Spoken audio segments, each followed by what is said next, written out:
The terminology used in case of the LJ-tronic, the first word L stand for the Luft.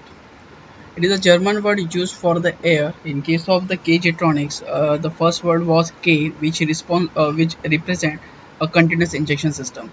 Here we are using a Luft, the word which means the airflow. Okay, so here in this type of fuel injection system, we're supposed to use a flow sensor, airflow sensor. Okay, it doesn't mean that in case of the KJ Tronics we was not using airflow sensor. There was also we are using the same type of sensor, that is air sensor plate, but that air sensor plate are uh, responsible to actuate a plunger inside the barrel. Okay, so that is a mechanical kind of actuation which was done in case of the KJ Tronics and KJ Tronics. But here we are using a baffle plate which is supposed to give a electronic signal, and that electronic signal is supposed to calibrate or process further in order to have a air quantity, or in order to have or we can see in order to calculate a air quantity. Here we are using another terminal, that is Jetronic. Jetronics means we know already, it is the thing that is mechanical driveless. Okay, and what is the purpose of mechanical driveless we have already seen, in order to reduce the vapor lock problem or the hot soaking problem. Okay, so that is a two terms here we are using, that is L Jetronic, L for the Luft and Jetronic for the our mechanical driveless system. Okay, now these are the four parts of this L Jetronic L MPFI system are present, or we can classify. The first part is the fuel induction system, second is the air induction system. Okay, the fuel induction system is how fuel get inducted into the combustion chamber through injector. Okay, those devices come under the fuel induction system. Air induction system and sensor are those devices which through which air get calculated, or we can say mass of the air get calculated, and through which air introduced inside the combustion. Other supporting sensor means in order to have other inputs like knock sensors. Okay, after that speed sensors. So to have other supporting data in order to determine a pulse width of injection, we are using other supporting sensor. And the fourth one is the engine control unit, that is processing unit, which is the most important part of this LJ Tronic. Okay, now this is your the first part, that is a fuel induction system.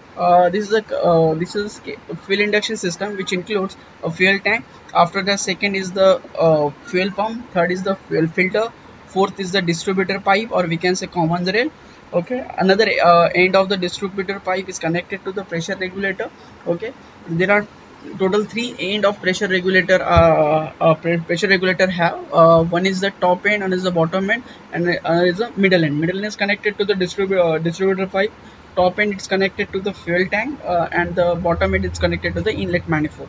Another thing, the starter, the common rail, or we can say distributor pipe, is connected to the fuel injector of two kind. One is the service injector, and another is the starter injector, or we can say cold starting injector. So both are having constructional difference. Okay, so with respect to the number of cylinder, there may be a number of service injector may present. If in the current case there is a four injectors are there, that is four service injectors are there. So this system is best suitable for the four inline engine, or not necessarily it is inline engine, or four cylinder engine. Okay, and including one starter valve. Okay, so the starter valve is normally located at the throat area, or we can say at the throttle position, common point of the inlet manifold. Okay, and inlet 6, that is fuel injected, is located at the port area of each cylinder. So these are the things which include in case of the induction system of the fuel. I will see one by one. So this is a fuel pump which we are using in case of the LJ-tronics, in case of the KJ-tronics, in case of the KJ-tronics also. So this pump is called as a roller cell pump. Okay, so roller cell pump having a two segment or two portion. One is the low pressure segment and is a high pressure segment. Okay, so this is a low pressure, which is a fuel not under pressure. Okay, and the red zone, which is nothing but the high pressure, or not that much high pressure. We can say it is 3 to 4 bar, as in case of the petrol injection system the pressure is not more than, or we can say indirect injection system of petrol, the pressure of injection is not more than 4 bar. Okay, but in case of the direct injection system of petrol, pressure is more, because the injector need to be suffer a compression pressure. Okay, so in that case, here we can see the two portion in two region. The fuel pump supposed to be divided, that is a low pressure area and the high pressure area. This is can be noted or can be noticed with the color code. This is the low pressure, which is beyond the this non-return wall, and this is a high pressure, which is after this, or we can say after the suction plate. Okay, so cross sectional wise, here this portion, this region, we can see here. Before that, we will say one by one part. This one number is nothing but the intake side, two number is nothing but the rotor discs. Okay, just a minute. Now here this name indicate this one. Okay, so intake side, one number, two number is the pressure limiter. Okay, after roller cell pump, three number, this region. Okay, this region, front views here presented over here. Okay, after that, four number is motor armature, five number is non-return wall, and six is the pressure side, or high pressure side. Okay, so we will have one by one illustration of all those parts. So just see here, this is a central rotor. Okay, which having the total five number. Okay, five number of slots in that, and in those slots a roller cell is there, or simply roller is there. Okay, cylindrical roller is there, and whenever this central rotor is rotated at the high speed, those roller are supposed to throw out, and this is a casing. Okay, in the casing they're supposed to be having contact with the they're supposed to have the contact with those wall, and with respect to that, they will responsible to form a closed region or closed volume here. Whenever this roller is connected to the this wall, it form a closed region. Okay, so here the fuel is coming into the this section. Okay, and whenever this region come here, the fuel get trapped in between this region, and whenever this region go further, the volume get reduced and reduced. In that way, pressure buildup gets start. Okay, so at this end the pressure is very low. Here, as this rotor go further, the volume is goes on decreasing and mass remains same, so pressure start built uping, and here the further line is connected to the fuel filter. So in that sense, pressure get built up at the portion at the point 5. So this is a high pressure at this point outlet, and this is your inlet.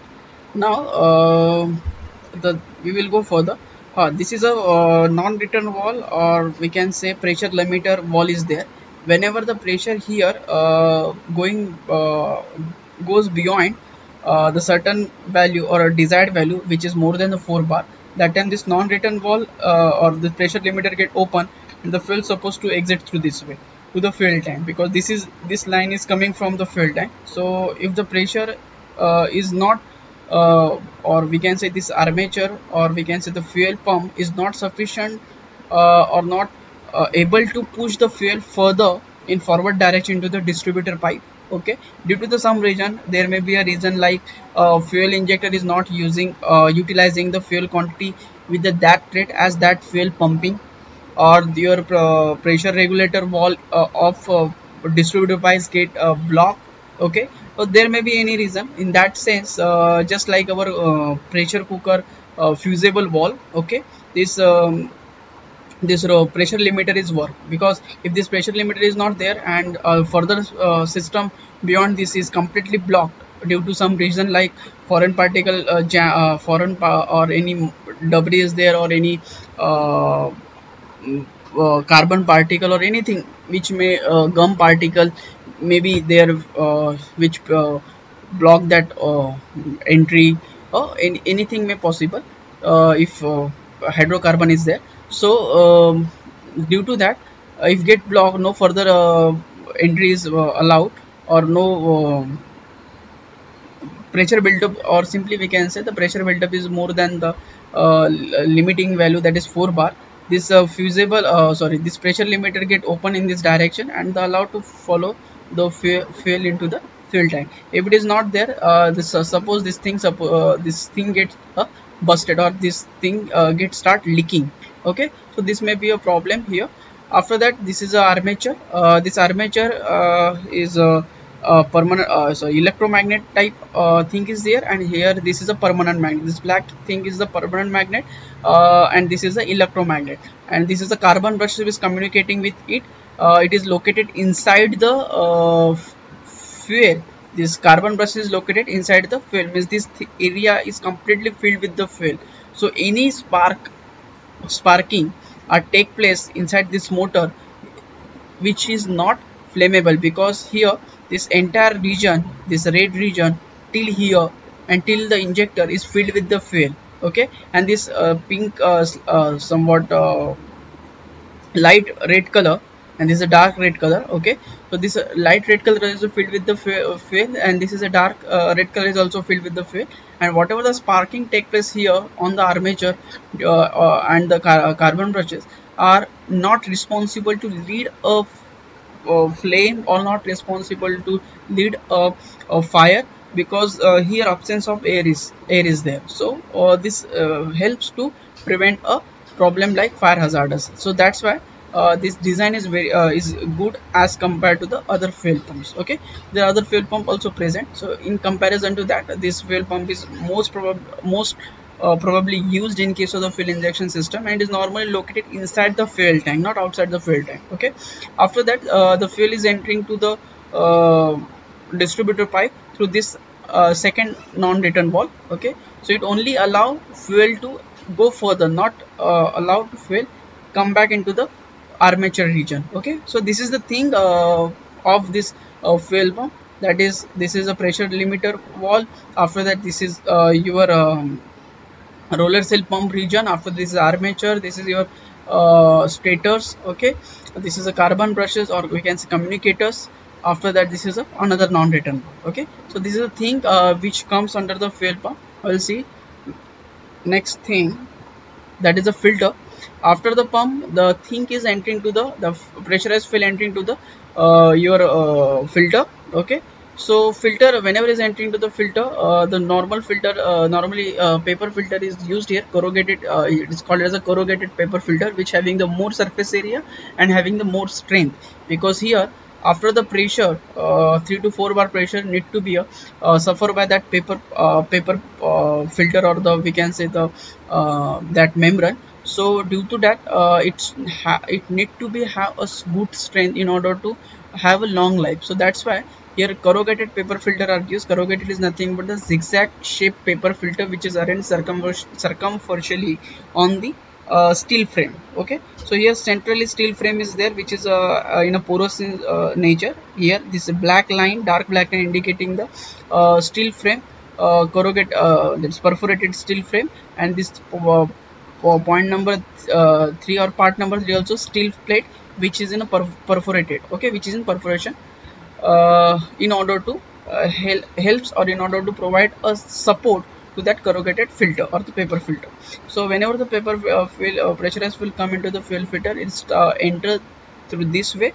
Okay, and start to entering radially into the center portion, and after that entering to go to the further sub devices. Okay, so this is the travel way of your pressurized fuel. It's supposed to enter through this way, entering here, and after that through paper filter it entering to your center portion, and through center portion here it's supposed to go further. Okay, so this is your fuel filter. After that, this is a distributor. After the fuel filter, this come to the distributor. Okay,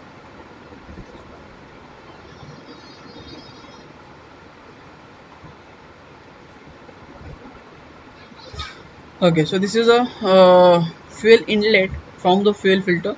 Okay, it is a steel pipe of known volume. Okay, after that the steel pipe having number of outlet and number of uh, or we can say it having a number of outlet equal to the number of cylinder plus 1. That is, if it is a 4-cylinder engine, so it having the 4 service injector outlet plus 1 starter valve outlet, or 1 regulator outlet. Okay, so we will see plus 1 why only, because in case of the there are another type of system may exist in case of the cold starting problem. In that, the service injector is only utilized as a cold starter injector, but in some system service injector are completely different. In addition to service injector, we are having the starter valve also. Okay, we will see those things in next slide. So that's why this common rail or the distributor tube having a number of outlet equal to number of cylinder plus 1 regulator or starter valve. Okay, and it having only one inlet, that is inlet from the fuel tank to fuel pump to filter, and filter to here. Okay, so what all the pressure maintained in this fuel pipe or the common rate is up to 3 to 4 bar. Okay, it doesn't mean that it owns having a good strength to sustain pressure above 4 bar. It is a design for the more than that pressure, but limited pressure is or the as per the design of MPFI system, we should have a 3 to 4 bar pressure for the injection. And in order to maintain that pressure 3 to 4 bar, here we are using a pressure regulator. Okay, as I told you, the pressure regulator having a 3 inlet, or we can say 3 ways. Okay, so there are 2 ways guided upside and bottom side. That is way number 2 is connected to the fuel tank. Okay, and the here way number 7 is connected to your inlet manifold, and the way number 1 is connected to the distributor pipe as shown here. Okay, so how it works, here centrally diaphragm is there. Okay, above the diaphragm there is a fuel is present, and below the diaphragm there is a vacuum is present. Okay, it's not necessarily always vacuum is there. Okay, with respect to this pressure of fuel, and with respect to this vacuum, this diaphragm supposed to move up and down. Okay, below that there is a spring is there. Okay, this spring prevent the too much deflection of this diaphragm at downward side. In order to that, here's a one seat is present, or check valve is there.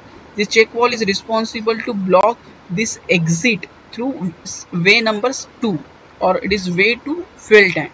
So this check valve is tightly hold against this way number 2 or this exit pipe with the help of spring. Okay, so here what will happen, whenever pressure is reach beyond 4 bar, that time the pressure present over here is start to pushing the diaphragm in downward direction against this spring. Okay, so the somewhat opening is there. So whenever it opens, okay, that time the air the fuel present in the distributor pipe are having 2 ways to travel further, as it coming to path number 1 into the distributor pipe. It having a 2 way to come out. One way is coming to injector. Okay, maybe service injector or the starter injector, or second way is coming out through this distributor pipe to pressure regulator, and pressure regulator to back to fuel tank. So whenever pressure in the pipe is reaches more than 4 bar, that time the spring get deflected in downward direction, and this fuel supposed to start to come out to this way. Okay, as this seat get deflected downward, so there is a path is generated in order to come out. So this way it enter to the fuel tank. Okay, and another thing that is with respect to the speed, or with respect to the, we can say, engine speed, the delivery or the demand of the injector also increases. But obviously whenever engine speed increases, number of stroke performed per second is increases, so demand of the fuel from the fuel injector also increases. So in that fashion we should stop the out, or we can say exit of the fuel through this pressure regulator, or vice versa in case of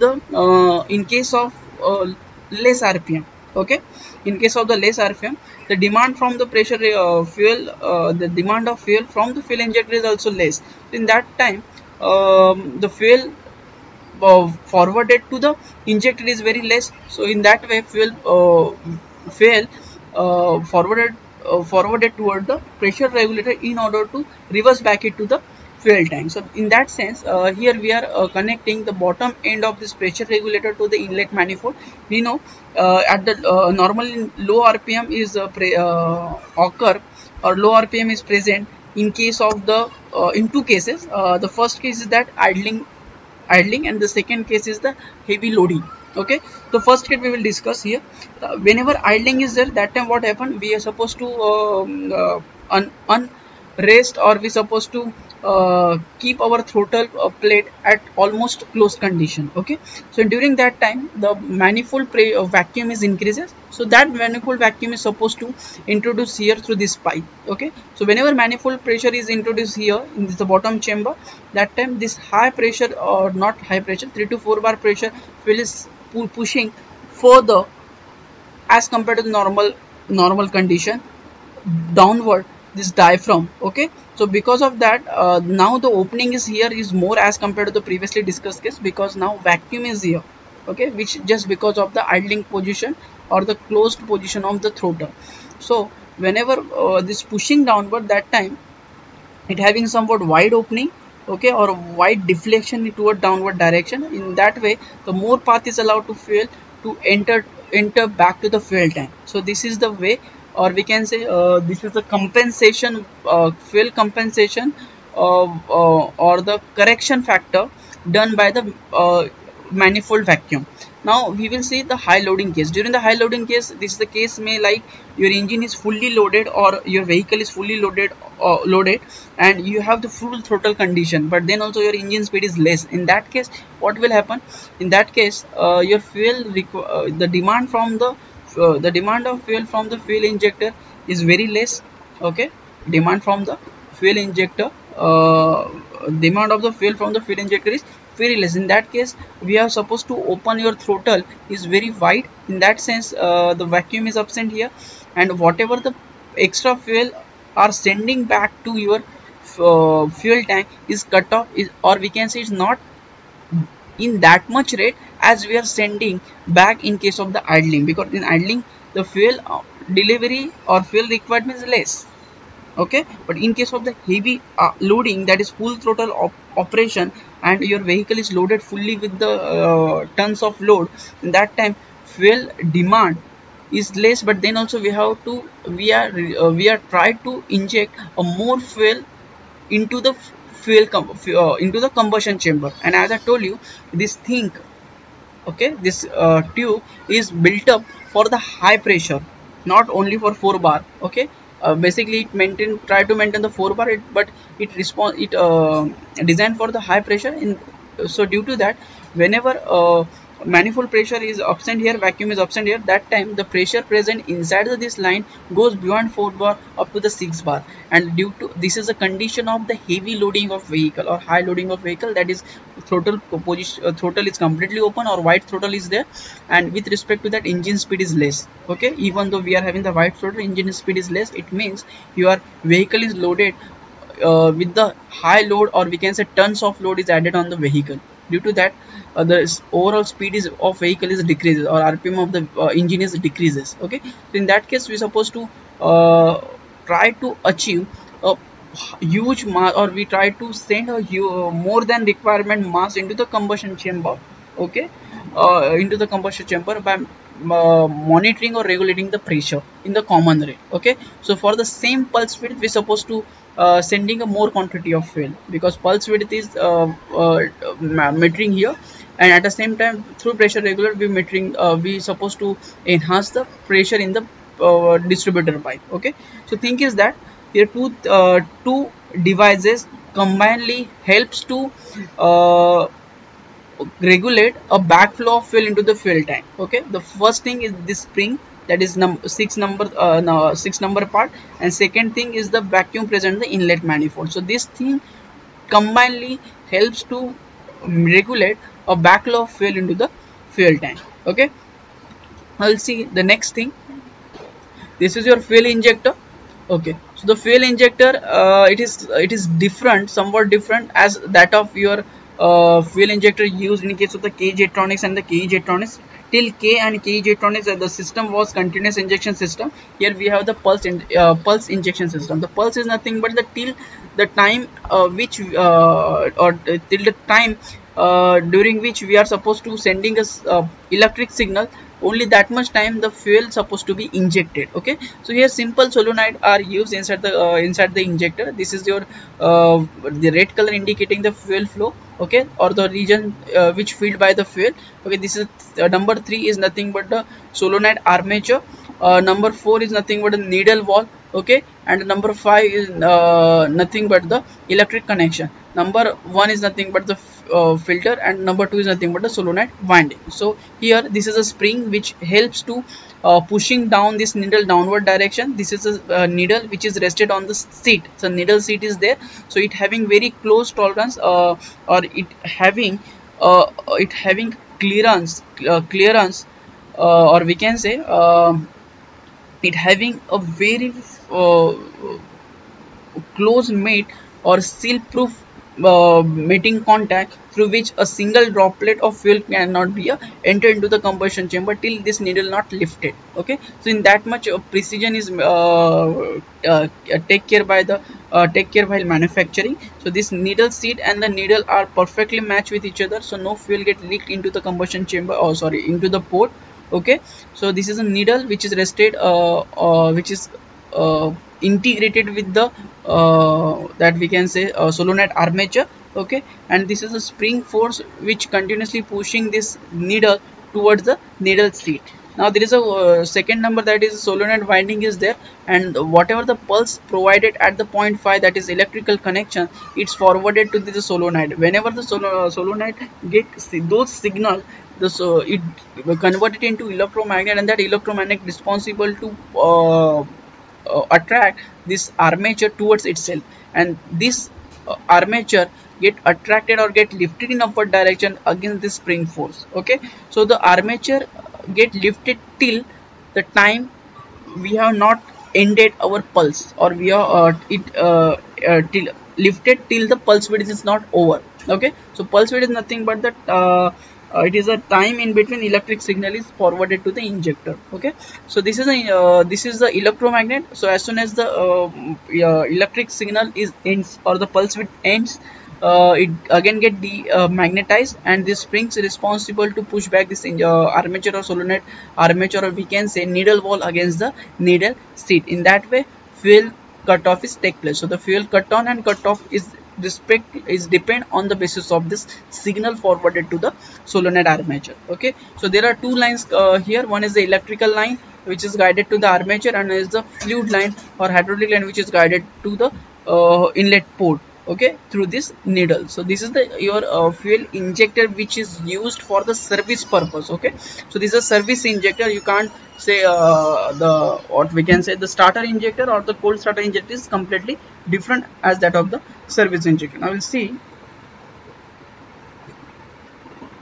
Okay, so this is your fuel induction system. The one more thing is here remain, that is a starter injector or the cold starter injector.